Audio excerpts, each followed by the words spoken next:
ایک اصول کی بات جو پچھلی چند نشستوں سے آپ سن رہے ہیں اور جو امید ہے انشاءاللہ ساری تفسیر میں جہاں بھی یہود و نصارہ کا ذکر اللہ تعالی نے فرمایا ہے کام آئے گی، وہ یہ چل رہی تھی کہ بنی اسرائیل کی روایات کا کیا سٹیٹس ہے اور وہ چیزیں ہمارے ہاں قابل بیان ہیں اور کیا ان سے کوئی استدلال یا تائید یا کسی درجے میں ان روایات کو پڑھا لکھا اور بتایا جا سکتا ہے یا نہیں.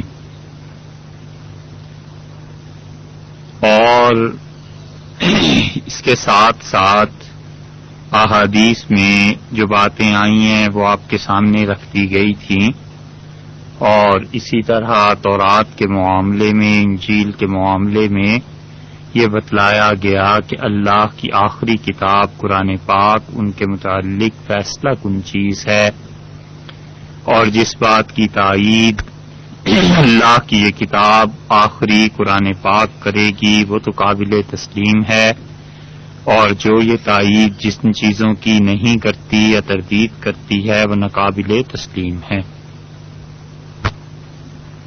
ان چیزوں کے ساتھ ساتھ یہ بات عقلاً آپ کے سامنے رکھی گئی کہ انسانی عقل کیا بتلاتی ہے، اور عقل کی بنیاد پہ قرآن کریم کا تفوق اور برتری اور ان کتابوں پر ان کا نگران ہونا، یہ سب دلائل آپ سن چکے ہیں. 20 دلائل اس معاملے میں اور بھی ہیں جو مختلف کتابوں میں لکھے گئے ہیں. اس موضوع پر مستقل کتابیں بھی لکھی گئی ہیں اور لکھنے والوں نے بغیر کسی لگی لپٹی رکھنے کے صاف اور واضح طور پر لکھا ہے کہ الہامی کتابوں میں اللہ کی ایک کتاب قرآن پاک کے علاوہ کوئی کتاب محفوظ نہیں. یہ لکھنے والے صرف مسلمان ہی نہیں، عیسائی بھی ہیں اور یہودی بھی. اور اب چونکہ دور ایسا آ گیا ہے کہ مذاہب پر نقد، تنقید، پرکھ یہ سب چیزیں عام ہو گئی ہیں، اور پھر میڈیا نے ان چیزوں کو بہت زیادہ ہائی لائٹ بھی کیا ہے. اس لیے آپ کو متعدد مصنفین کی کتابیں ملیں گی جنہوں نے خاص طور پر لکھا ہی یہ ٹاپک ہے.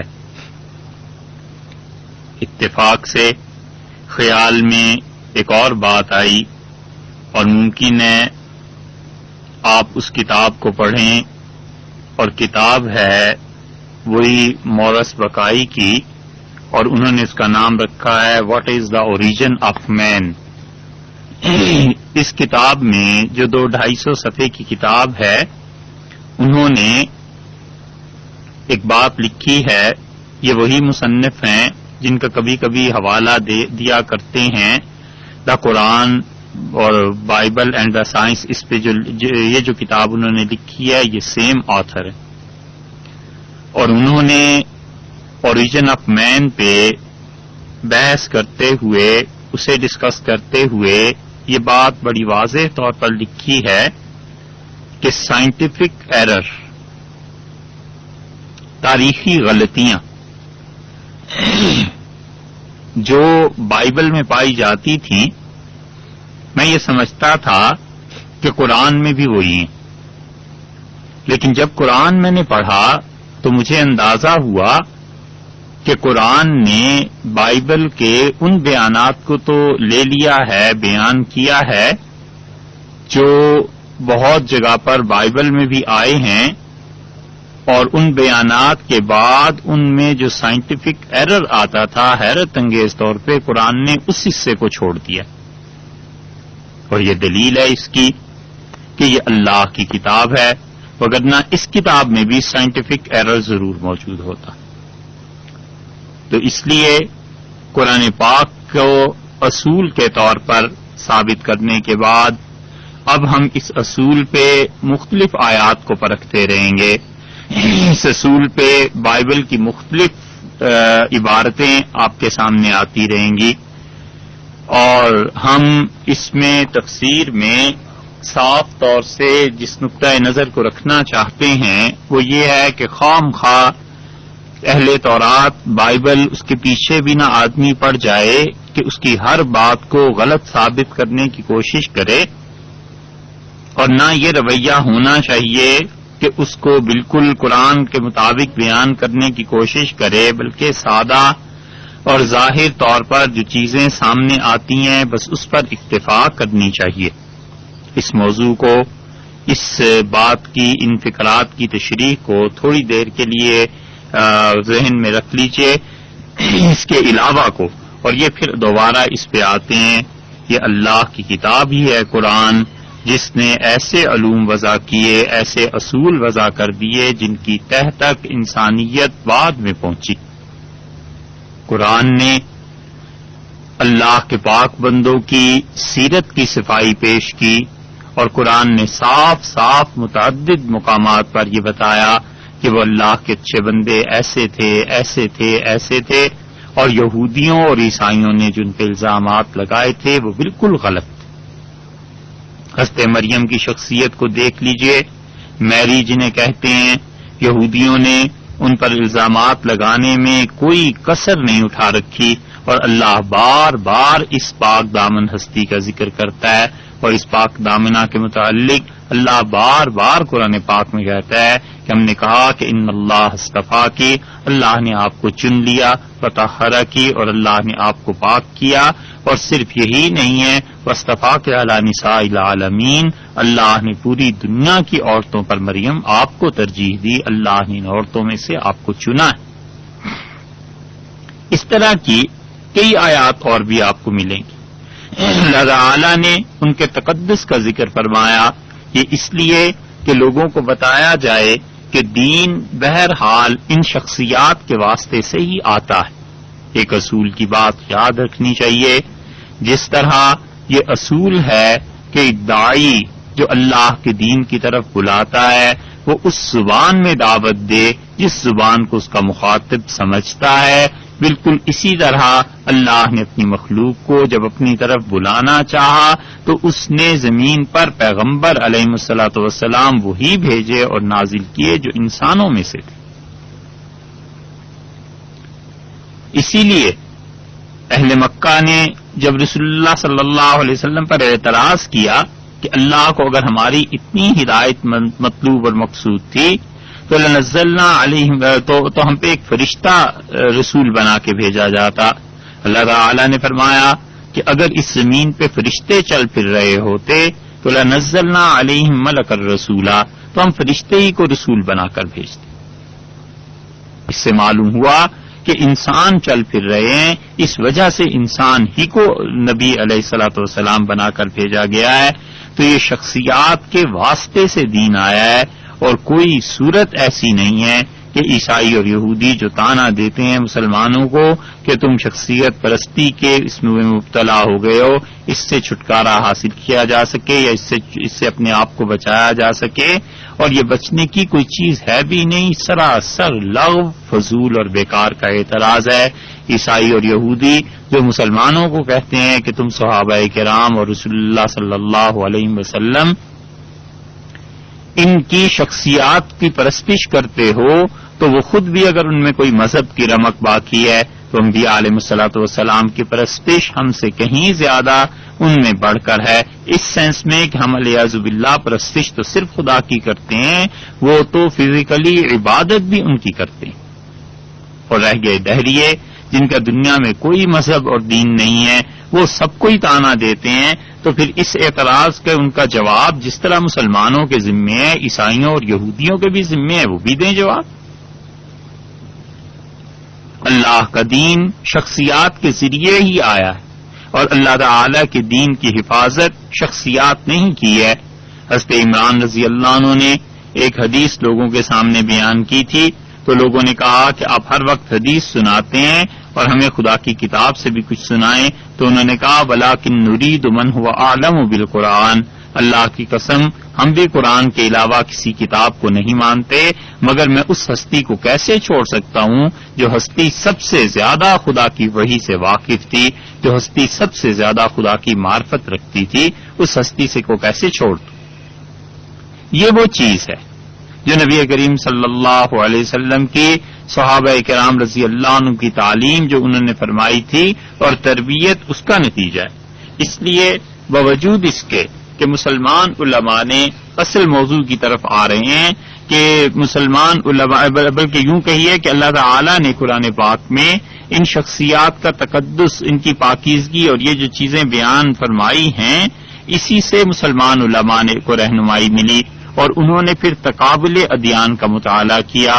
انہوں نے تورات، انجیل اور قرآن کریم کے بیانات، ان چیزوں کو دیکھا کہ حق کہاں پر ہے، سچائی کہاں پر ہے، اور قرآن پاک نے جو کچھ کہا تھا اس کے لیے انہوں نے اس کی تشریحات بھی کی، اور تورات اور انجیل میں جو کچھ آیا تھا اس پر انہوں نے تنقید بھی کی۔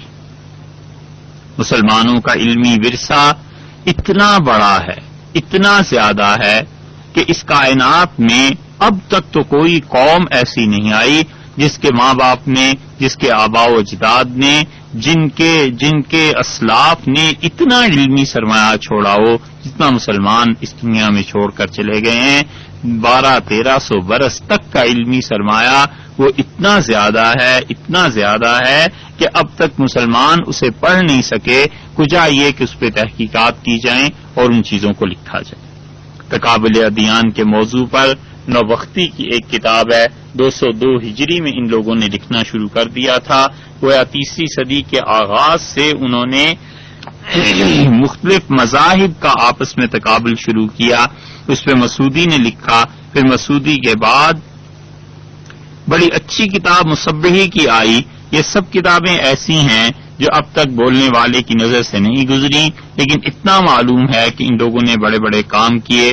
ابو منصور بغدادی نے لکھی، اور اسی طرح الملل والنحل یہ ابن حزم نے جو لکھی ہے، انہوں نے بہت زیادہ عیسائیت کا تعاقب کیا، اور عیسائیت نے تورات اور انجیل میں جو جو چیزیں یہودیوں اور عیسائیوں نے لکھی تھیں یا تحریفات، ابن حزم نے قرآن پاک کی روشنی میں ان چیزوں کو کہا کہ یہ چیز صحیح ہے اور یہ چیز غلط ہے۔ اسی طرح الفرق بین الفرق، اس میں بھی کچھ چیزیں ایسی مل جاتی ہیں، اگرچہ ہے وہ مسلمانوں کے باہمی اختلافات پہ۔ عبد القاہر جرجانی رحمۃ اللہ علیہ نے اسے لکھا ہے، شہرستانی نے الملل والنحل لکھی اور انہوں نے بھی اس میں یہی لکھا ہے۔ اور اسی طرح اکثر علماء نے اپنے مطالعے میں بنیاد قرآن پاک کو بنایا ہے، اور انہوں نے کہا ہے کہ قرآن پاک کی روشنی میں ان چیزوں کو دیکھا جائے گا، مگر یورپ اس سلسلے میں بہت پیچھے رہا، اور کوئی کتاب ان کے یہاں ایسی نہیں آئی جس کتاب میں وہ باقاعدہ سائنٹیفکلی یہ ثابت کر دیتے کہ قرآن پاک غلط ہے الیاذ باللہ، اور یہ کہ تورات اور انجیل درست ہے۔ یہاں تک کہ انہوں نے جو اسلام کا ابتدائی تصور دیا، اس کی زیادہ اس پہ بات کرنے کا موقع نہیں ہے۔ انہوں نے بتایا کہ محمد صلی اللہ علیہ وسلم نام کا ایک بت ہے، اور وہ بت مسلمان اس کی پرستش کرتے ہیں۔ یہ فرانس میں اور اس کے قرب و جوار کے علاقوں میں اور یورپ میں ایک عرصے تک یہ بات پھیلی رہی، یہاں تک کہ جنگیں جب مسلمانوں کی ان کے ساتھ ہوئی ہیں تو وہ جو قیدی آئے انہوں نے کہا محمد صلی اللہ علیہ وسلم کا بت کہاں ہے تاکہ ہم اس کی پرستش کریں۔ انہوں نے یہی سمجھا کہ جیسے ہم حضرت عیسیٰ علیہ الصلوۃ والسلام اور حضرت مریم علیہ السلام کا بت رکھتے ہیں اور پرستش کرتے ہیں، اسلام میں بھی کچھ ایسی چیز ہوگی۔ اسلام حقیقی معنی میں ان تک اس وقت بھی نہیں پہنچا تھا، اور آج کی دنیا میں بھی اسلام کا اصل پیغام حقیقی معنی میں خود ان کی زبان میں ان تک مکمل طور پر نہیں پہنچا۔ 17ویں صدی میں پھر یہ چیزیں شروع ہو گئیں، کیونکہ 17ویں صدی میں یورپ کا جو انقلاب آیا ہے تو اس نے لوگوں کو اس بات پر ابھارا اور اس بات پر آمادہ کیا کہ وہ دنیا کے مختلف مذاہب کا مطالعہ کریں، اور یہ چیز اسلام کے لیے، مسلمانوں کے لیے تو بہت سی خرابیاں اس میں مربوط تھیں، لیکن اسلام نے ایک نئی زندگی الحمدللہ یورپ میں اس سے پائی ہے، اور اس میں جو سب سے زیادہ کام جنہوں لوگوں نے کیے ہیں ان میں اسپینوزا تھا، اور اسپینوزا نے تورات کے خلاف اور انجیل کے خلاف بہت کچھ لکھا۔ born November 24th, 1632, Amsterdam, and died February 21, 1677.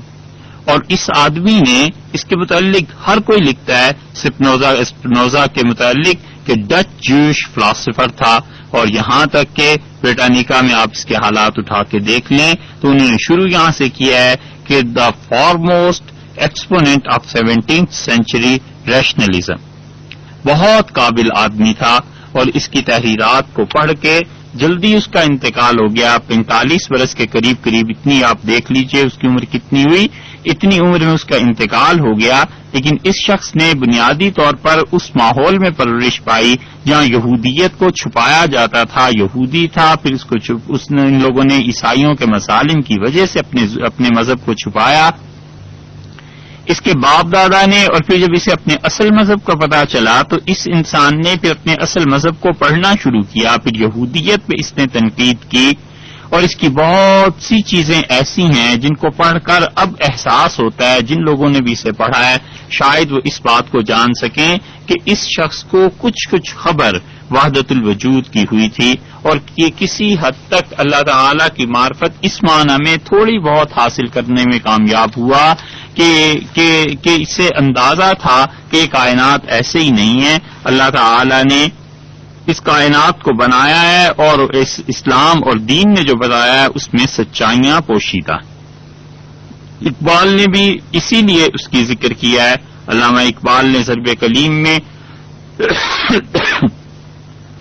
زندگی کے مقاصد پر بحث کی، اور انہوں نے سپنوزا کا نظریہ بیان کیا. وہ کہتے ہیں کہ نظر حیات پہ رکھتا ہے مرد دانش مند، نظر حیات پہ رکھتا ہے مرد دانش مند، حیات کیا ہے؟ حضور و سرور و نور و وجود. یہ اسی کا نظریہ تھا جس کو اقبال نے بیان کیا ہے. پھر علامہ مرحوم نے افلاطون کا بیان کیا ہے، اور وہ کہتے ہیں کہ مقصود زندگی کا کیا ہے، اس پہ افلاطون کا بھی فلسفہ ہے. اور پھر وہ کہتے ہیں کہ اس کا فلسفہ یہ تھا کہ نگاہ موت پہ رکھتا ہے مرد دانش مند، حیات ہے شب تاریک میں شرر کی نمود. اور پھر اقبال نے اپنا فلسفہ بیان کیا ہے. وہ کہتے ہیں حیات و موت نہیں التفات کے لائی. سپنوزا نے زندگی کو ترجیح دی، افلاطون نے موت کو. اقبال کہتے ہیں ہم دونوں ہی کو نہیں کہتے، میں دونوں ہی کو نہیں مانتا. حیات و موت نہیں التفات کے لائق، فقط خودی ہے خودی کی نگاہ کا مقصود. اگر کوئی سمجھ سکے تو اقبال نے بہت اچھا تقابل کیا ہے اپنے فلسفے کے درمیان میں افلاطون کے اور سپنوزا کے. بہرحال یہ سپنوزا تھا 17ویں صدی میں. پھر یہ جب تنقید شروع ہوئی ہیں تو اس نے کام کیا ہے بہت اچھا، اور فلسفے کے موضوع کو لے کے پھر اس نے تورات پر بھی کام کیا ہے اور تورات پر بھی تنقید کی ہے.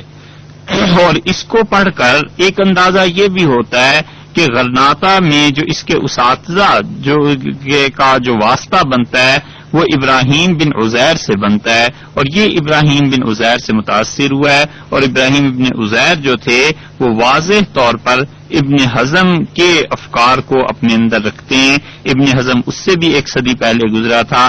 گویا ابن حزم جو مسلمان مفکر تھے ان کے درمیان اور سپنوزا کے درمیان یہ ایک آدمی ہے غرناطہ کے عالم ابراہیم بن عزیر.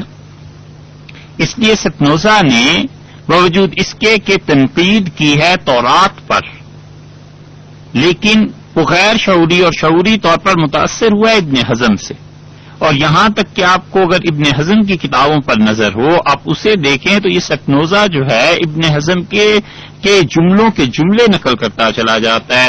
پھر اس کے بعد تو یہ چیزیں بہت عام ہو گئی ہیں. عہد قدیم میں اور بہت لوگ ایسے مل جائیں گے جنہوں نے اسفار خمسہ کے متعلق صاف کہہ دیا کہ جو تورات کی 5 اسفار خمسہ، اس کی بھی تشریح ابھی عرض کرتے ہیں آپ سے. انہوں نے کہا کہ یہ بالکل جھوٹ ہے. رچرڈ سیمون تھے، 1638 میں پیدائش ان کی، اور 1712 میں انتقال ہوا اس شخص کا. اور رچرڈ سیمون نے جو کتابیں لکھی ہیں اس نے اس سلسلے میں متعدد تحریرات لکھی اور بتایا ہے کہ کس طرح تورات جو ہے وہ غلط ہے اور انجیل غلط ہے، اور اس کے مقابلے میں جو باقی چیزیں ہیں وہ درست ہیں. تورات اور انجیل اس چیز پر پوری نہیں اترتی جو چیز اللہ نے اس کائنات میں رکھی. تورات کی تحریف اور تورات کا اصل نہ ہونا کوئی اختلافی اور نزاعی مسئلہ نہیں رہا. بڑے وثوق، بڑے یقین، پورے اطمینان اور اعتماد کے ساتھ کہتے ہیں کہ آپ ان 3 کتابوں کا آپس میں جائزہ لیں ذرا، قرآن، تورات اور انجیل. مسلمان جیسا بھی ہے، جو کچھ بھی انہوں نے لکھا ہے، حتیٰ کہ مسلمان کہلانے والے انہوں نے نبی کریم صلی اللہ علیہ وسلم کی شان میں گستاخی پر مبنی کتابیں لکھ دی ہیں، مگر نفس قرآن کو آج تک کوئی مسلمان چیلنج نہیں کر سکا، اس لیے کہ مسلمانوں کے تو گھر کی کتاب ہے. سب سے زیادہ تو قرآن سے واقف مسلمان ہی ہے نا. جس سے بھی ریسرچ کرنے ہیں، ایک عیسائی کو لے لیں، یہودی کو لے لیں، مسلمان کو لے لیں، تو مسلمان کے لیے تو زیادہ مواقع ہیں کام کرنے کے لیے. اس کے لیے قرآن کوئی اجنبی کتاب نہیں ہے، وہ مسلمانوں کے ملک میں رہتا ہے، وہاں علماء سے قرآن کے متعلق پوچھ سکتا ہے، اسے سارے ذرائع حاصل ہیں. اور اس کے برعکس کوئی عیسائی فرض کیجئے یورپ میں قرآن کو سمجھنا چاہے، اس پہ کام کرنا چاہے، تو اس کے لیے بڑی مشکلات ہیں. یہاں اردو میں 10 تفسیریں مل جائیں گی کہ مسلمان قرآن کو سمجھ سکتا ہے، اور وہاں انگلش میں کون سی ایسی ضخیم تفسیر ہے جو 20-30 جلدوں میں لکھی ہوئی ہو؟ کوئی بھی نہیں ملتی. تو مسلمان باوجود اس کے کہ ان میں بھی بہت سے گمراہ ہوئے علیاذ باللہ، اور انہوں نے تفسیر میں تحریف کی ہے، تفسیر میں غلط باتیں لکھی ہیں، تفسیر کو اپنے ذہنی ڈھنگ، رنگ اور ساخت کے مطابق بیان کرنے کی کوشش کی ہے. لیکن قرآن کا جو ٹیکسٹ ہے، قرآن کا جو متن ہے، اس پر کوئی اعتراض آج تک مسلمان بھی نہیں کر سکا. یہودیوں اور عیسائیوں کی تو بات ہی الگ ہے، ان کی اپنی کتاب تھوڑی ہی تھی یہ. اور اس کے مقابلے میں ہمارے لیے تورات اور انجیل کی تعلیم حاصل کرنا دشوار تھی. یہ الحمدللہ اگرچہ مسلمانوں میں ایسے ایسے صاحب علم گزرے ہیں جنہوں نے تار پود بکھیر دیے ان ساری چیزوں کے، اور انہوں نے ایک ایک چیز الگ کر دیا ہے کہ تورات میں کیا جھوٹ ہے اور انجیل میں کیا جھوٹ ہے. لیکن حیرت انگیز طور پہ ہم جو بیان کر رہے ہیں وہ یہ کہ خود عیسائیوں کے مفکرین نے بتا دیا کہ تورات اور انجیل میں سچ نہیں ہے. تورات کی تحریف اتنی زیادہ اس چیز پہ لکھا گیا ہے کہ کوئی اختلافی مسئلہ رہا ہی نہیں.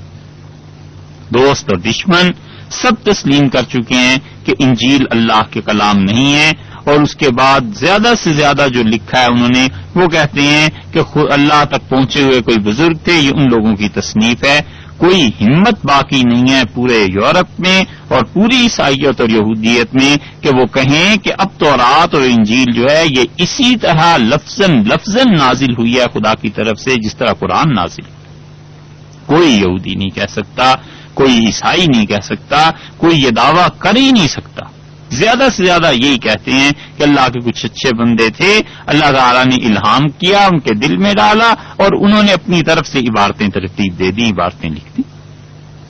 اللہ کی طرف تورات اور انجیل کا انتساب صرف مجازی طور پر ہے، بالواسطہ طور پر ہے، حقیقی طور پر نہیں ہے. اور ہم کہتے ہیں کہ اللہ کی کتاب دوسری آخری یعنی قرآن وہ حقیقی طور پر اللہ نے نازل فرمائی ہے، اور حقیقتاً وہ خدا ہی کا کلام ہے، اور حقیقتاً جو ایک ایک لفظ اور ایک ایک حرف ہے وہ اللہ ہی کی طرف سے نازل ہے. ایک جگہ اگر آیا ہے کہ ابراہیم اور اسے پڑھا گیا ہے ابراہام، تو یہ دونوں لفظ رسول اللہ صلی اللہ علیہ وسلم پر اللہ ہی نے نازل فرمائے ہیں. ایک قرات میں اسے ابراہام پڑھنے کا حکم دیا ہے، ایک قرات کے مطابق ابراہیم پڑھنے کا حکم دیا ہے. ابراہیم پڑھتا ہے تو بھی ٹھیک پڑھتا ہے، اور ابراہیم پڑھتا ہے تو بھی ٹھیک پڑھتا ہے. یہ ٹھیک دونوں لفظ اللہ نے نازل کیے، جبریل امین لے کے آئے، رسول اللہ صلی اللہ علیہ وسلم پر نازل ہوئے، اور 1500 برس میں بھی ایک شوشے شمے کا اس اعتبار سے فرق نہیں آیا. اسی لیے اب آپ یورپ کی چیزیں اٹھا کر دیکھیں تو ہائر کریٹیسزم کے نام سے بائبل پہ تنقید مل جائے گی، مستقل فن مل جائے گا. جرمن، فرینچ، انگلش، ہر زبان میں چھوٹی بڑی ہزاروں، سینکڑوں بھی نہیں ہزاروں کتابیں آپ کو مل جائیں گی جو یہ کہتے ہیں کہ جناب یہ کیا ہے، یہ ٹیکسٹ جو ہے اس کا متن جو ہے اس کی کریٹیسزم ہے، یہ ہسٹوریکل کریٹیسزم ہے. ہر شاخ کے الگ ماہر یورپ میں پیدا ہو گئے ہیں، اور انہوں نے دھجیاں بکھیر دی ہیں تورات اور انجیل کی، اور غلطیوں کے انبار لگا دیے ہیں. آپ بالکل اسے مبالغہ نہ سمجھیے گا، اس کے ثبوت دینے کو تیار ہیں. ایسے عیسائی مصنفین اب آ آ گئے ہیں کمپیوٹر کے دور میں اور ان چیزوں میں، جنہوں نے کہا کہ تورات اور انجیل میں اگر ساری غلطیوں کا شمار کر دیا جائے تو ان کی تعداد 2 لاکھ کے قریب پہنچتی ہے۔ اب تصور کر سکتے ہیں کہ سارے صحائف ملا کے 1000 صفحوں کی کتاب بن جائے گی اور اس میں 2 لاکھ اعتراضات ہو سکتے ہیں، 2 لاکھ غلطیاں خود وہ کتاب والے مانتے ہیں، تو پھر باقی اور کسی کو تو کہنے ہی کیا۔ کاش زندہ ہوتے سر سید احمد خان، اللہ ان کی لغزشوں کو معاف کرے، اور وہی کہا جا سکتا ہے جو قرآن نے تعلیم دی ہے کہ ربنا اغفر لنا، اللہ ہماری خطاؤں کو بخش دے، ولاخواننا الذین سبقونا بالایمان، اور جو ایمان اس دنیا سے لے کے ہمارے بڑے چلے گئے ہیں، خدایا ان کی خطاؤں سے بھی درگزر کر، ہمارے بھائیوں کو جو اس دنیا سے چلے گئے ہیں ان کی غلطیوں سے بھی پر بھی عفو کا قلم پھیر دے۔ تو اگر وہ ہوتے اس زمانے میں، کاش، تو اور آج زندہ ہوتے تو ان اپنی آنکھوں سے دیکھ لیتے کہ اپنی زندگی کے آخر پر جس الزام کی صفائی خام خواہ انہوں نے اپنے سر پہ لے رکھی تھی، اور وہ کہتے تھے کہ موجودہ تورات اور انجیل کو میں قرآن کے مطابق کر کے دکھاؤں گا اور ان تینوں میں کوئی فرق نہیں ہے، اس جرم کا اعتراف اب کھلے لفظوں میں وہ لوگ کر رہے ہیں جن کی اصل کتاب تھی۔ یورپ اب جا کر چونکا ہے، پچھلی 3-4 صدیوں سے انہوں نے کہنا شروع کیا ہے، اور یہ اللہ کی کتاب ہے، اللہ کی کتاب کا اعجاز ہے، یہ قرآن ہے جس نے سب سے پہلے دنیا میں یہ آواز اٹھائی اور اس نے کہا کہ یکتبون الکتاب بایدیہم، یہ یہودی اپنے ہاتھوں سے خدا کی کتابوں کو لکھتے ہیں، جو کتاب کو اپنے ہاتھوں سے لکھتے ہیں، پھر اس میں تحریف کرتے ہیں، پھر اس میں تبدیلیاں کرتے ہیں، پھر اس میں جھوٹ ملاتے ہیں، ثم یقولون ھذا من عند اللہ، اور پھر کہتے ہیں کہ یہ بھی اللہ نے وحی نازل کی۔ حضرت موسیٰ علیہ الصلوۃ والسلام کا ہاتھ، دست مبارک ان کا بالکل صاف شفاف تھا، اللہ کی نشانیوں میں سے تھا، اور اس میں یہ لفظ یہودیوں نے اپنی طرف سے ملا دیے کہ وہ کوڑ ہو گیا تھا حضرت موسیٰ علیہ الصلوۃ والسلام کو والعیاذ باللہ، اور پھر وہ برف کی مانند سفید ہو گیا تھا۔ قرآن بار بار کہتا ہے من غیر سوء، من غیر سوء، اس میں کوئی نقص نہیں تھا، ان کا ہاتھ بے عیب تھا، ان کا ہاتھ پاک تھا، ان کے ہاتھ میں کوئی خرابی نہیں تھی۔ یہ ہے وہ یہودی جو تحریف کرتے ہیں اپنے پاس سے اور پھر اس کو لگاتے کس کے ذمے؟ اللہ کے ذمے لگا دیتے ہیں۔ یہ اس ہستی نے اس وقت کہا ہے جب دنیا میں کوئی مذہب نہیں کہہ سکتا تھا کہ یہ تورات اور انجیل آسمانی کتابیں نہیں ہیں۔ رسول اللہ صلی اللہ علیہ وسلم نے یہ جو کہا ہے، ہم چھوٹا سا ایک سوال پوچھتے ہیں، کس بنیاد پہ کہا ہے؟ کیا انہوں نے کوئی ہسٹوریکل ریسرچ کر لی تھی؟ کیا حضرت صلی اللہ علیہ وسلم نے بیٹھ کے کہیں تقابل کیا تھا کہ تورات میں کیا لکھا ہے اور انجیل میں کیا لکھا ہے اور اس کے پرانے نسخے کون سے ہیں؟ آخر وہ کون سا سورس تھا محمد صلی اللہ علیہ وسلم کے پاس جس سے انہیں پتا چلا کہ تورات اصل نہیں رہی، انجیل اصل نہیں رہی؟ کون سا سورس تھا؟ بجز اللہ کی وحی کے اور کوئی چیز ایسی نہیں تھی جو رسول اللہ صلی اللہ علیہ وسلم کے پاس ہو۔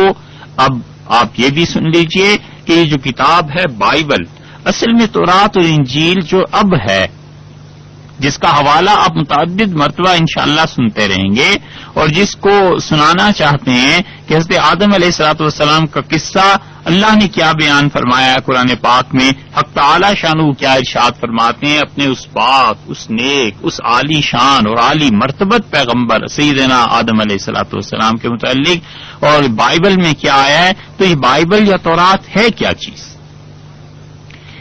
عیسائی حضرات ان کتابوں کی 2 تقسیمیں کرتے ہیں، 2 طرح سے ڈویژن اس کی کرتے ہیں۔ ایک وہ کتابیں ہیں جن کی نسبت، کتابوں سے مراد سمجھ لیجئے چھوٹے چھوٹے رسائل ہیں، بکلیٹس ہیں، پمفلٹس ہیں، جن کی نسبت ان کا دعویٰ یہ ہے کہ یہ پیغمبروں کے ذریعے ہم تک پہنچی ہیں، اور وہ پیغمبر وہ ہیں جو حضرت عیسیٰ علیہ الصلوۃ والسلام سے پہلے گزر چکے۔ اور کچھ کتابیں ایسی ہیں جن کی نسبت وہ دعویٰ کرتے ہیں کہ حضرت عیسیٰ علیہ الصلوۃ والسلام کے بعد الہام کے ذریعے لکھی گئیں۔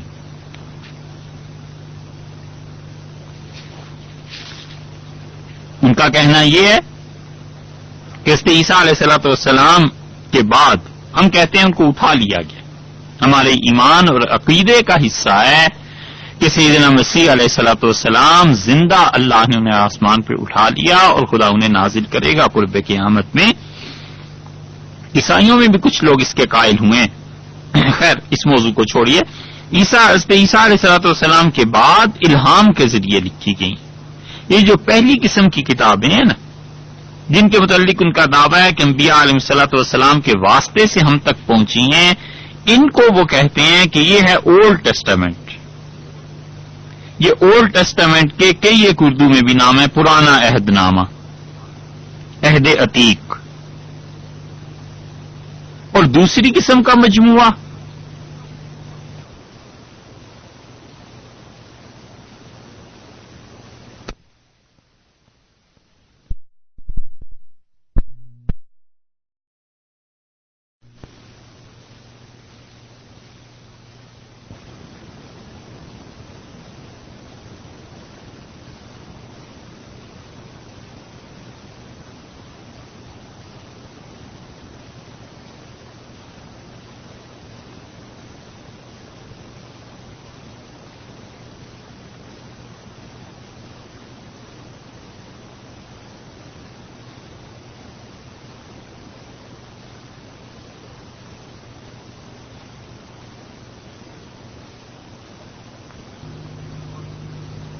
اور دوسری قسم کا مجموعہ جو عیسیٰ علیہ الصلوۃ والسلام کے بعد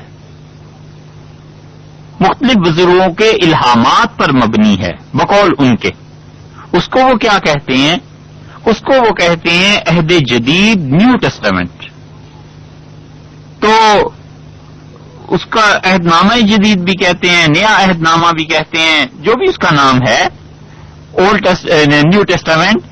اور اس نیو ٹیسٹامنٹ اور اولڈ ٹیسٹامنٹ دونوں کے مجموعے کو بائبل کہتے ہیں. اب سمجھ آئیے آپ کو بائبل کس چیز کا نام ہے؟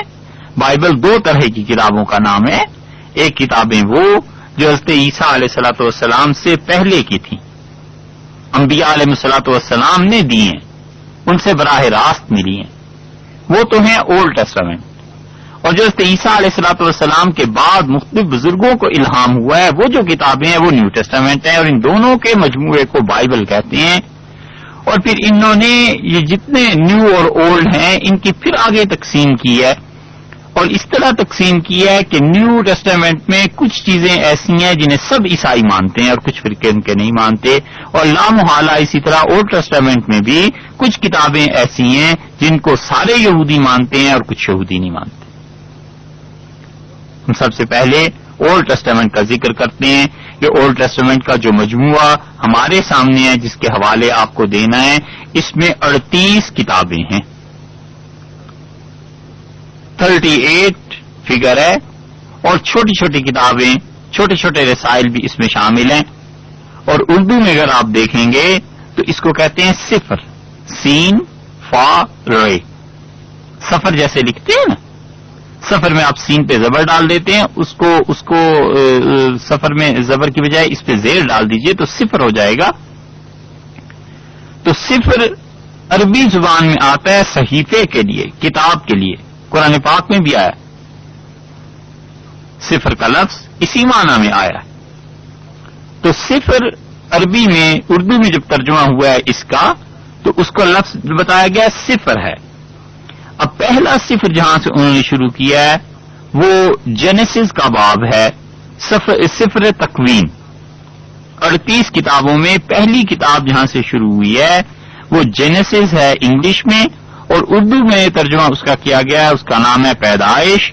اور پیدائش کے موضوع پر یہ جو کتاب ہے، اس میں زمین اور آسمان کی تخلیق سے لے کے حضرت آدم علیہ السلام، حضرت نوح علیہ السلام، حضرت ابراہیم علیہ الصلوۃ والسلام، اسحاق اور یوسف علیہ الصلوۃ والسلام کے زمانے کی تاریخ ہے. اور حضرت یوسف علیہ الصلوۃ والسلام پر پہنچ کے یہ پہلی کتاب مکمل ہو گئی. جینیسس کا اردو میں ترجمہ صفر تکوین کے نام سے آپ کو مل جائے گا. دوسری جو ہے اس کا نام اردو زبان میں انہوں نے خروج لکھا ہے، اور انگلش میں ایکسوڈس. یہ ایکسوڈس جو ہے اس میں حضرت موسیٰ علیہ الصلوۃ والسلام کی پیدائش سے لے کر انہوں نے جو فرعون کو دعوت دی اور فرعون کے غرق ہو جانے کے بعد وہ طور سینا پر جو تشریف لے گئے اور اللہ تعالی سے جو ہم کلام ہوئے ہیں، یہ ساری چیزیں اس میں ہیں۔ اللہ تعالی نے سورہ انعام میں جن 10 احکامات کا ذکر فرمایا ہے، بعض مفسرین کا خیال یہ ہے کہ جو 10 کمانڈمنٹس ہیں وہ وہی ہیں جو سورہ انعام میں اللہ نے ذکر فرمائی ہے حضرت موسیٰ علیہ الصلوۃ والسلام کے بیان میں، اور غالباً یہ وہی چیز ہے جو تورات میں بھی آئی ہے۔ اور یہ ساری کتاب بنی اسرائیل جب صحرائے سینا میں پہنچے اور انہوں نے اللہ کی راہ میں جہاد سے انکار کر دیا، وہاں پر پہنچ کر یہ خروج کا باب ختم ہو جاتا ہے، یہ خروج کی کتاب ختم ہو جاتی ہے، یہ ان کی کتاب۔ اور تیسری کتاب جس کا وہ ذکر کرتے ہیں، اردو میں اس کا نام احبار ہے اور انگلش میں لیویٹیکس میں انہوں نے وہ سارے احکامات لکھ دیے ہیں جو بنی اسرائیل کو صحرائے سینا کے زمانے میں دیے گئے تھے، اور بہت تفصیل سے بعض چیزیں لکھی ہیں۔ 25 ابواب ہیں اس کے، اور یہ 3 کتابیں ہو گئیں، اور چوتھی کتاب وہ ہے جسے انگلش میں نمبرز کے نام سے کہا گیا ہے، اردو میں اسے گنتی کہتے ہیں۔ گنتی، کاؤنٹنگ جیسے گنتے ہیں آپ۔ اس میں بنی اسرائیل کی مردم شماری سے لے کر ان کے مصر جانے سے پہلے تک کے سارے حالات ہیں۔ حضرت موسیٰ علیہ الصلوۃ والسلام کو بقول اس کے اردن کے کنارے، دریائے اردن کے کنارے پہ یہ احکامات دیے گئے تھے۔ اور پانچویں کتاب جو ہے ان کی، وہ 5ویں کتاب اردو میں اسے استثناء کا نام دیا گیا ہے، اور انگلش میں ڈیوٹرانومی اس کا نام رکھا گیا ہے، اور اس میں تمام احکامات اور واقعات ہیں جیسے موسیٰ علیہ الصلوۃ والسلام کی وفات تک کے۔ تو اس لیے صفر، تکوین اور خروج اور احبار اور عدد اور استثناء، یہ 5 کتابیں ہیں۔ ان 5 کتابوں کے مجموعے کا نام تورات ہے۔ اب آیا خیال میں، جس کو ہم تورات کہتے ہیں، یہ ان 5 کتابوں کے مجموعے کا نام ہے، عبرانی زبان کا لفظ ہے، اور کبھی کبھی اسے اولڈ ٹیسٹامنٹ کہتے ہیں، کبھی عہد نامہ قدیم کہتے ہیں۔ اس پہ سارے یہودی متفق ہیں کہ یہ جو چیز ہے یہ ساری کی ساری تورات ہے۔ اس کے بعد آگے جو 6ٹھی کتاب شروع ہوتی ہے ان کی، اس کے بعد وہ اردو ترجمہ جو ہوا ہے اس کا حضرت یوشع بن نون علیہ السلام، جن کے متعلق ہم بھی قائل ہیں کہ اللہ تعالیٰ نے شاید انہیں نبوت دی تھی، مگر نہ حضرت موسیٰ علیہ الصلوۃ والسلام کے وہ خاص خادم تھے، اور جو حضرت خضر کے ساتھ سفر ہوا ہے حضرت خضر کی طرف، ان کا 15ویں پارے کے آخر پہ اور 16ویں پارے کے آغاز میں اللہ تعالیٰ نے جو ذکر کیا ہے، وہاں پر ایک نوجوان کا عام طور پہ مفسرین اس طرف گئے ہیں کہ یوشع بن نون وہی تھے۔ اس کے بعد ایک اور کتاب اس میں مل جائے گی، اور وہ ہے ججز کے نام سے، اردو میں جسے قضات کہتے ہیں، قاضی ہونا کہتے ہیں، اور اس میں سے یوشع علیہ الصلوۃ والسلام کی وفات کے بعد بنی اسرائیل کی کیا حالت ہو گئی، جب ان میں کوئی بادشاہ نہیں تھا، بت پرستی میں پڑے ہوئے تھے اور برائیوں میں بہت بڑے بڑے گناہوں میں پڑے ہوئے تھے، اور اللہ تعالیٰ نے ان پر کوئی باہر سے بادشاہ مسلط کر دیا، اور پھر مصیبت ان پر پڑ گئی اور ظلم ہوتا رہا۔ وہ چونکہ قاضیوں کا زمانہ تھا اس لیے اس کا نام قضات رکھا گیا۔ پھر اور بھی ہیں، سمویل ہیں، ان کے متعلق ہے، اسی طرح بادشاہ ہیں، ان کے اسفار کے متعلق ہیں۔ حضرت عزیر علیہ الصلوۃ والسلام اللہ کے پیغمبر تھے جلیل القدر، ان کے متعلق بھی ہے، اور غالب اس سے مراد یہی معلوم ہوتا ہے کہ حضرت عزیر علیہ السلام وہی ہیں جن کا اللہ تعالیٰ نے قرآن پاک میں بھی ذکر کیا ہے۔ حضرت عزیر علیہ الصلوۃ والسلام کا یہودیوں کو ان کے وطن میں واپس لانا، ان کا اپنے گناہوں پر استغفار کرنا، یہ سب کی سب چیزیں اس کتاب میں لکھی ہیں، اور صفر الاول ہے وہ، اور حضرت عزیر علیہ الصلوۃ والسلام کے ساتھ حضرت زکریا اور حضرت یحییٰ علیہ الصلوۃ والسلام کے واقعات بھی اس میں آ گئے۔ پھر اسی طرح جواب کے نام سے ایک کتاب مل جائے گی، اس میں تورات ہی میں، اور وہ حضرت ایوب علیہ الصلوۃ والسلام کی جانب یہ یہودی اس کی نسبت کرتے ہیں، اور جس صبر اور ضبط کی تعریف اللہ نے قرآن میں کی ہے تورات میں بھی ملتی ہے۔ اللہ نے فرمایا نا ایوب علیہ الصلوۃ والسلام کے متعلق کہ انا وجدناہ صابرا، ہم نے اپنے اس بندے کو بڑا صبر کرنے والا پایا. یہ تعریف اس قسم کے جملے اس میں بھی آپ کو مل جائیں گے. قرآن نے کوئی تفصیل بیان نہیں کی کہ وہ کس آزمائش میں حضرت ایوب علیہ الصلوۃ والسلام پڑ گئے تھے، اور تورات نے یہاں جو کچھ لکھا ہے اس سے صاف صاف حضرت ایوب علیہ الصلوۃ والسلام کی توہین ہوتی ہے علیہ باللہ. اور یہاں تک لکھ گئے ہیں کہ حضرت ایوب علیہ الصلوۃ والسلام جو گناہ کرتے رہے اس کی وجہ سے یہ بیماریاں اور یہ چیزیں بلائیں ان پر نازل ہوئی ہیں علیہ باللہ. پتہ نہیں اس کا تذکرے کا دوبارہ موقع بھی ہوگا یا نہیں. اور اسی طرح اس کے بعد حضرت داؤد علیہ الصلوۃ والسلام کی کتاب زبور ہے، اور زبور میں یہ وہ چیز ہے جو اللہ نے قرآن میں بھی کہا ہے کہ ہم نے حضرت داؤد علیہ الصلوۃ والسلام کو زبور عطا کی تھی، اس میں بھی زبور ہے. اسی طرح پھر اس کے بعد کی جو کتاب ہے وہ حضرت سلیمان علیہ الصلوۃ والسلام کی مختلف مثالیں ہیں. ان کا دعویٰ یہ ہے کہ 3000 کے قریب حضرت سلیمان علیہ الصلوۃ والسلام نے مثالیں بیان کی تھیں دنیا کے لیے، کائنات کے لیے، اور وہ اس میں ہے. پھر اس کے بعد ایک اور چیز آ جاتی ہے، سانگس پہ مشتمل ہے، یعنی اس میں بہت سے گانے ہیں، اور یہ سارا کرتے کرتے 38 کتابیں کل ایسی بنتی ہیں. یہ جو تورات 5 پہلی تورات اور باقی یہودی انہیں انبیاء علیہ الصلوۃ والسلام کے صحائف قرار دیتے ہیں. اور یہ تمام کی تمام 38 کتابیں پچھلے زمانے کے جو مسیح تھے، عیسائی، وہ سب مانتے تھے. ایک ان کا فرقہ تھا سامری، یہ لوگ نہیں مانتے تھے. ان کے اختلافات اپنی جگہ پر. اور اس کے بعد 5 کتابیں وہ ہیں جو حضرت عیسیٰ علیہ الصلوۃ والسلام کی طرف منسوب ہیں، اور پھر اس میں بھی اختلاف ہے ان کا. اور اولڈ ٹیسٹامنٹ میں 9 کتابیں ایسی ہیں جن کو موجودہ زمانے کے یہودی نہیں مانتے. اب آتے ہیں ہم نیو ٹیسٹامنٹ پہ، جس کو عہد جدید کی کتابیں یہ کہتے ہیں، جس کو انجیل کہا جاتا ہے، جس کا بار بار ذکر آیا ہے. اس میں کل 20 کتابیں ہیں. یہ جو انجیل ہے جس کے حوالے آپ کبھی سنیں گے، یہ 20 کتابوں پر مشتمل ہے. چھوٹے چھوٹے صفحات ہیں، جن کے صفحات پہ مبنی رسائل ہیں. اور سب سے پہلی چیز اس میں جو ہے وہ میتھو کی انجیل ہے، جسے اردو میں عام طور پہ متی کی انجیل کے نام سے یاد کیا جاتا ہے. یہاں پر انہوں نے جو ظلم کیا ہے وہ سیدنا عیسیٰ علیہ الصلوۃ والسلام کا نسب نامہ بیان کیا ہے کہ علیہ باللہ ان کے والد کون تھے، دادا کون تھے. قرآن بار بار اسی لیے کہتا ہے نا کہ ابن مریم، تاکہ مریم جو تھیں علیہ الصلوۃ والسلام ان کی پاکیزگی اور تقدس ان کا ظاہر. اور اس میں اچھی بات یہ ہے کہ اس میں انہوں نے حضرت عیسیٰ علیہ الصلوۃ والسلام کے آسمان کی طرف اٹھائے جانے کا بھی ذکر آ گیا ہے. یعنی ایسے تو نہیں ہے صراحت سے، لیکن بعض چیزیں ایسی ہیں جن سے معلوم ہوتا ہے. تو پہلی انجیل یہ میتھیو کی ہے، اور دوسری انجیل اس کے بعد مارک کی ہے، مرکز کی انجیل.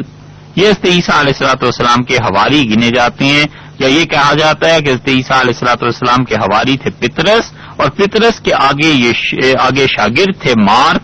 اور عیسائی حضرات کا خیال یہ ہے کہ اسکندریہ میں، مصر میں جو کلیسا سب سے پہلے بنایا تھا انہوں نے بنایا تھا، اور انہیں حضرت عیسیٰ علیہ الصلوۃ والسلام کے رفع کے آسمان پہ اٹھائے جانے کے بعد 68 برس کے بعد انہیں شہید کر دیا گیا. اور ان کی انجیل میں سابقہ انبیاء علیہ الصلوۃ والسلام کی بشارتیں ہیں، اور حضرت عیسیٰ علیہ الصلوۃ والسلام کے آسمان پہ جانے کے ساتھ ساتھ بس اتنے ہی واقعات اس میں بھی ہیں، پھر یہ ختم ہو جاتی ہے. تیسری انجیل لیوک کی ہے، اور لیوک تو انگلش میں، لیکن لوکا کی انجیل اسے عام طور پہ اردو میں کہتے ہیں. اور اپنے زمانے کے یہ ڈاکٹر تھے، اور کہتے ہیں عیسائی کہ 70 ہجری میں ان کا انتقال ہوا تھا، اور ان کی انجیل حضرت یحییٰ علیہ الصلوۃ والسلام کے پیدائش سے شروع ہوتی ہے. اور پھر یہ ساری چیزیں انہوں نے اس میں بیان کی ہیں بہت سی. اور پھر اس کے بعد چوتھی انجیل جو ہے وہ جان کی ہے، یوحنا کی انجیل عام طور پہ اردو میں سے کہا جاتا ہے. یہ چاروں اناجیل جو ہیں، ان چاروں انجیلوں کے مجموعے کو انجیل کہتے ہیں. میتھیو، مارک، لیوک اور جان، متی، مرکز، لوکا اور یوحنا، یہ 4 انجیلیں مل کے اس انجیل کو بناتی ہیں جو ہمارے ہاں بات کی جاتی ہے. اور رسول اللہ صلی اللہ علیہ وسلم کے دور میں بھی یہ چیزیں تھیں. پھر اس کے بعد آگے اختلاف ہے، لیکن لفظ انجیل اسی میں بولا جاتا ہے. پھر اس کے بعد کئی ایک اس میں خطوط اور مل جائیں گے، مثلا اس میں اعمال ہیں حواریوں کے، اس میں مل جائے گا. اسی طرح اور ان چار کو چھوڑ کے ان چار سمیت 20 کل کتابیں ہیں، تو 16 کتابیں گویا آپ کو اور اس میں مل جائیں گی. اور انبیاء علیہ الصلوۃ والسلام کے بعض حالات مل جائیں گے، یہ مل جائے گا کہ کس نے کب باز کیا اور عیسائیوں کو متحد رہنے کی تلقین کی. اسی طرح یہ باز بھی اس میں مل جائے گا کہ کلیساؤں کے نام فلاں دور میں یہ خط لکھا گیا. پولیس کو جب خبر ملی، یہودیوں کی پولیس آ گئی، انہوں نے کہا یہ مذہب کو تبدیل کرنے کی کوششیں ہو رہی ہیں وغیرہ وغیرہ. یہ 20 کتابیں ہیں، اور یہ ہے جو نیو ٹیسٹامنٹ کہلاتا ہے، اور وہ اولڈ ٹیسٹامنٹ. ان دونوں کے مجموعے کو بائبل کہتے ہیں. اور بائبل کے لیے بڑے بڑے بادشاہوں کے ہاں اجلاس ہوئے اور انہوں نے بیٹھ کر یہ طے کرنے کی کوشش کی کہ اس میں کون سی چیز اصل ہے، کون سی چیز جھوٹ ہے. یہ پھر جب آگے اسی پارے میں آئے گا نا، بھی اگلی آیات میں بنی اسرائیل کا ذکر آ رہا ہے، وہاں پہ آپ کے سامنے آ جائے گا کہ ان لوگوں نے آپس میں بیٹھ کے کن کن کتابوں کو نکالا اور کن کن کتابوں کے متعلق ان کی تحقیق ہوئی کہ یہ کتابیں سچ ہیں اور اس میں یہ جھوٹ ملا دیا گیا ہے. الیاذ باللہ، وہ ساری کی ساری چیزیں تبدیل کر دی گئیں جو اللہ کی طرف سے نازل ہوئی تھی، یا ان میں سے اکثر کا حصہ تبدیل کر دیا گیا اور رکھا اس کی جگہ وہ گیا جو یہ خود چاہتے تھے. حتیٰ کہ آپ کو شاید حیرت ہو کہ خود یونان والوں میں یورپ والوں میں اس پہ مستقل بحث ہوئی ہے کہ انجیل کی آخر اصل زبان کون سی تھی. اور بعض نے کہا کہ انجیل سب سے پہلے یونانی زبان میں لکھی گئی، اور بعض کا خیال یہ ہے کہ حضرت عیسیٰ علیہ الصلوۃ والسلام کی مادری زبان عبرانی تھی تو عبرانی لکھی گئی. اور بریٹانیکا نے جو اس پہ تصریح کیا وہ کہتے ہیں کہ حضرت عیسیٰ علیہ الصلوۃ والسلام اور ان کے جو حواری تھے وہ سارے آرامی زبان بولا کرتے تھے. اب عبرانی تھی یا یونانی تھی یا آرامی زبان تھی، بنیادی طور پر یہی پتہ نہیں، یہی طے نہیں ہو سکا کہ انجیل کی اصل زبان کون سی تھی. اور اکثر اہل علم اسلام میں سے جو گئے ہیں وہ کہتے ہیں کہ حضرت عیسیٰ علیہ السلام کے بہت بعد میں یہ چیزیں مرتب ہوئی ہیں. اس لیے علماء اسلام کے دونوں خیالات ہیں. بعض کا نام مطلب کہنے کا یہ ہے کہ سریانی زبان تھی، اور بعض کا کہنے کا مطلب یہ ہے کہ عبرانی زبان تھی. امام راضی رحمۃ اللہ علیہ نے اپنی تفسیر میں ایک جگہ لکھا ہے، وہ کہتے ہیں کہ اصل انجیل جو اللہ نے نازل فرمائی تھی وہ تو ضائع ہو گئی، اور چند حصے اس میں سے باقی ہیں جو اس میں خلط ملط کر دیے گئے ہیں، اور انہی کو پڑھ کر انہی کی روشنی میں عیسائیوں سے بات چیت کی جا سکتی. باقی اصل وہ گم ہو گئی. مسعودی نے اسی چیز کو لکھا ہے. اسی طرح البیرونی بہت بڑے آدمی تھے. البیرونی کیا تھے، اب اس کا کیا ذکر کریں. دنیا کا قطر اس نے نکالا تھا. یہاں روہتاس جہلم کے پاس ایک قلعے میں بیٹھ کے البیرونی کی کتابیں پڑھنے کے سے تعلق رکھتی ہیں. مسلمان اپنے آپ کو تو بھولے ہی بھولے، اپنے آباء و اجداد کو بھی بھول گئے. انہیں پتہ ہی نہیں وہ لوگ کون تھے اور انہوں نے کس طرح دنیا کی خاک چھان دی تھی علم حاصل کرنے کے لیے. ابن حزم نے، امام غزالی نے، ان سب نے لکھا ہے کہ جتنی اناجیل ہیں یہ اپنی صحت کے اعتبار سے نہ صرف یہ کہ مشکوک ہیں، بلکہ ہمیں تو یہ بھی نہیں پتا کہ اصل زبان ان لوگوں کی کیا تھی. شیخ شہاب الدین سہروردی رحمۃ اللہ علیہ عوارف المعارف جن کی تصنیف ہے، اور جو اپنے وقت کے بلند پایا صوفی اور سلسلہ سہروردیہ کے بانی اور شیخ عبد القادر جیلانی رحمۃ اللہ علیہ کے خلیفہ تھے، انہوں نے بھی اس موضوع پر قلم اٹھایا. صوفیاء کرام اللہ نے بڑا گہرا علم انہیں دیا تھا. اس انجیل کے اختلافات کو پڑھنا ہو تو آپ مولانا روم کی مثنوی کو پڑھنا شروع کیجئے. اس کے ابتدا میں یہودیوں کی جو کارستانیاں ہیں وہ بھی مولانا نے لکھی ہیں. اسی طرح ابن تیمیہ ہے، ابن قیم ہے، خیر یہ تو ہیں ہی ہیں. ابن تیمیہ رحمۃ اللہ علیہ نے کمال کی چیزیں لکھی ہیں. الجواب الصحیح لمن بدل دین المسیح، صحیح بات، صحیح جواب کہ کس شخص نے حضرت عیسیٰ علیہ السلام کے دین کو بدلا. انہوں نے بھی اس پہ کافی ساری بحث کی ہے. تو وہ سارے حضرات اسی کو کہتے ہیں کہ انجیل کی حیثیت بس جو رسول اللہ صلی اللہ علیہ وسلم کے دور میں نازل ہوئی تھی وہ وہی تھی. کہ کچھ چیزیں اس میں اصل میں تھیں اور کچھ چیزیں نہیں تھیں. اس لیے ہم یہ مانتے ہیں کہ انجیل میں تحریف ہے، یہ ماننا ہی ہے، قرآن نے بھی یہی کہا، مگر اس کے ساتھ ساتھ انجیل کا احترام ضروری ہے، انجیل کی عزت اور ادب ضروری ہے. کیوں کہ اللہ کی کتاب تو بہرحال ہے، اللہ تعالی نے نازل فرمایا ہے، جو کچھ بھی اس میں کچھ نہ کچھ تو حصہ ہے. اس لیے انجیل کی توہین نہیں کی جا سکتی. انجیل میں کچھ نہ کچھ حق موجود ہے اور وہ اہل علم بتا سکتے ہیں کہ کہاں کہاں پر ان چیزوں کو بدلا گیا ہے اور کہاں کہاں پر نہیں بدلا گیا. مسلمانوں نے اس پہ کام کیا تھا اور اب بھی کرتے ہیں، اور اب بھی کاش عیسائیوں کو دعوت دینے کے لیے کوئی مسلمان ایسا بھی ہوتا جو انجیل کی شرح لکھ دیتا. انجیل اس کی اب بھی محتاج ہے، تورات محتاج ہے کہ مسلمان اس کی شرح لکھیں اور مسلمان سائنٹیفکلی اس بات کو ثابت کریں کہ اصل چیز کیا ہے، قرآن نے کون سی چیز اس میں سے بیان کر دی ہے اور کس چیز کو قرآن نے رد کر دیا ہے، اور پھر قرآن نے بڑے واضح دلائل کی بنیاد پر رد کیا ہے.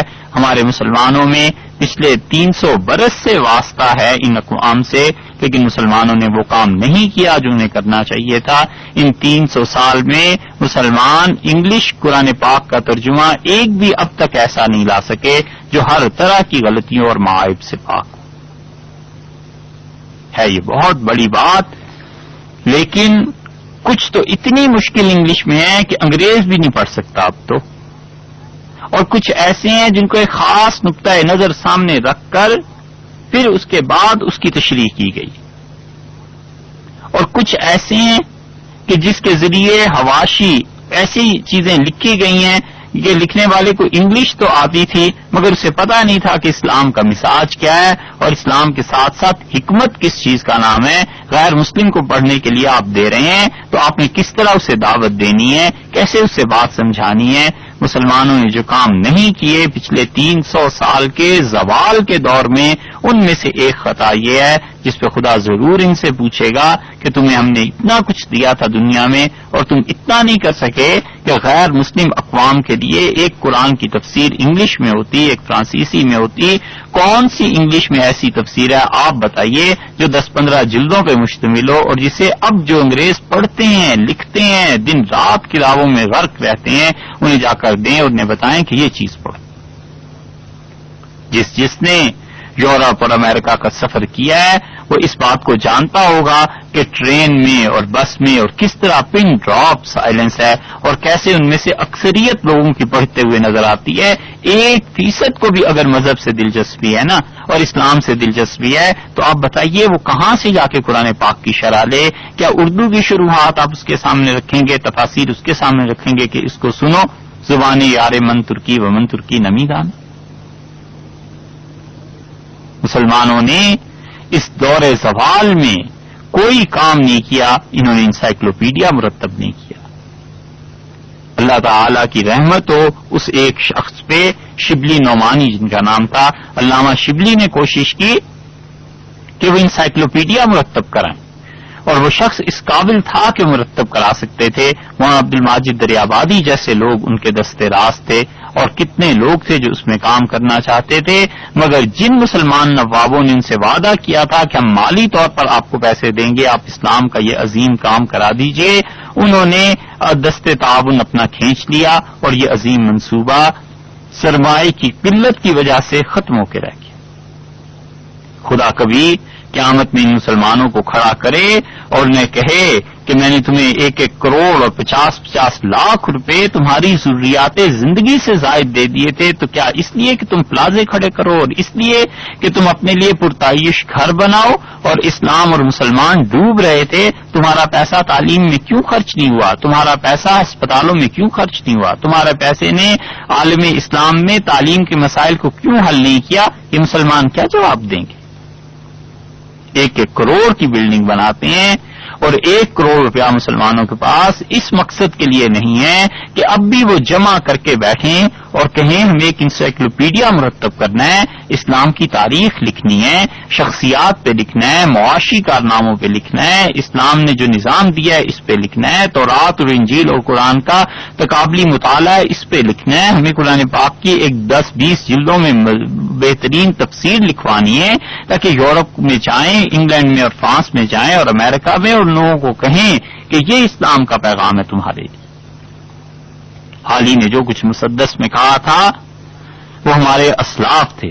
حالی نے کہا تھا گھٹا ایک پہاڑوں سے بتہا کے اٹھی، پڑی 400 یک بیک دھوم جس کی، کڑک اور دمک دور دور اس کی پہنچی، جو ٹیگس پہ گرجی تو گنگا پہ برسی، رہے اس سے محروم آبی نہ خاکی، ہری ہو گئی ساری کھیتی خدا کی۔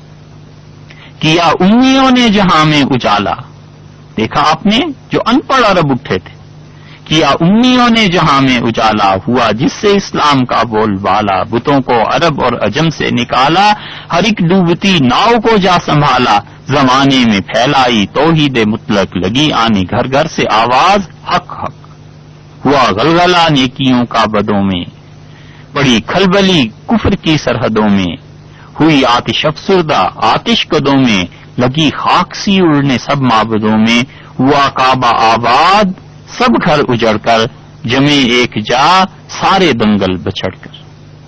لیے علم و فن ان سے نصرانیوں نے، عیسائیوں نے مسلمانوں سے سبق سیکھے۔ یہ آج پورے عالم اسلام میں ہم جو کہتے ہیں کہ تورات اور انجیل کی شرح لکھنے والے نہیں رہے، جو انہیں جا کے سمجھائیں کہ یہ ظلم ہے آپ کی کتابوں میں، اور قرآن مہیمن ہے، قرآن بتاتا ہے کیا کیا چیزیں ہیں۔ اسپین میں ایسا دور گزرا ہے جب مسلمان علماء سے تورات اور انجیل کو پڑھنے کے لیے عیسائی علماء آتے تھے۔ مسلمان علماء قرآن اور حدیث تو بیان کرتے ہی کرتے تھے، وہ عیسائیوں کو انجیل پڑھایا کرتے تھے کہ بھئی اس میں یہ چیز غلط ہے، یہ صحیح ہے۔ یہی حالی رحمت اللہ علیہ نے کہا ہے، لیے علم و فن ان سے نصرانیوں نے، کیا کسب اخلاق روحانیوں نے، ادب ان سے سیکھا صفحانیوں نے، کہا بڑھ کے لبیک یزدانیوں نے، ہر ایک دل سے رشتہ جہالت کا توڑا، کوئی گھر نہ دنیا میں تاریخ چھوڑا۔ جنہوں نے دنیا جہان کے گھروں میں علم کی روشنی پھیلائی، آج 21ویں صدی کے آغاز میں ان میں سے ایک ایک گھر تاریخ پڑا ہوا ہے اور کہیں علم اور کتاب کی بات نہیں۔ ارسطو کے مردہ فنوں کو جلایا، فلاطوں کو زندہ پھر کر دکھایا، ہر ایک شہر و قریہ کو یونا بنایا، مزہ علم و حکمت کا سب کو چکھایا، کیا برطرف پردہ چشمے جہاں سے، جگایا زمانے کو خواب گراں سے۔ ہر ایک میکدے سے بھرا جا کے ساغر، ہر ایک گھاٹ سے آئے سیراب ہو کر، گرے مثل پروانہ ہر روشنی پر، گرا میں لیا باندھ حکم پیغمبر، کہ حکمت کو ہر ایک گمشدہ لال سمجھو، جہاں پاؤ اپنا اسے مال سمجھو۔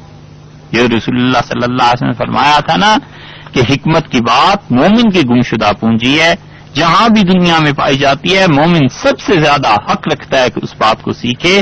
حالی یہی بات کہہ رہے ہیں کہ حکمت کو ہر ایک گمشدہ لال سمجھو، جہاں پاؤ اپنا اسے مال سمجھو، ہر ایک علم کے فن کے جویا ہوئے وہ، ہر ایک کام میں سب سے بالا ہوئے وہ، فلاحت میں بے مثل و یکتا ہوئے وہ، سیاحت میں مشہور دنیا ہوئے وہ، ہر ایک ملک میں ان کی پھیلی عمارت، ہر ایک قوم نے ان سے سیکھی تجارت، کیا جا کے آباد ہر ملک کے ویراں، مہیا کیے سب کی راحت کے سامان، خطرناک تھے جو پہاڑ اور بیاباں، انہیں کر دیا رش کے صحنی گلستاں، بہار اب جو دنیا میں آئی ہوئی ہے یہ سب پود انہی کی لگائی ہوئی، بہار اب جو دنیا میں آئی ہوئی ہے یہ سب پود انہی کی لگائی ہوئی۔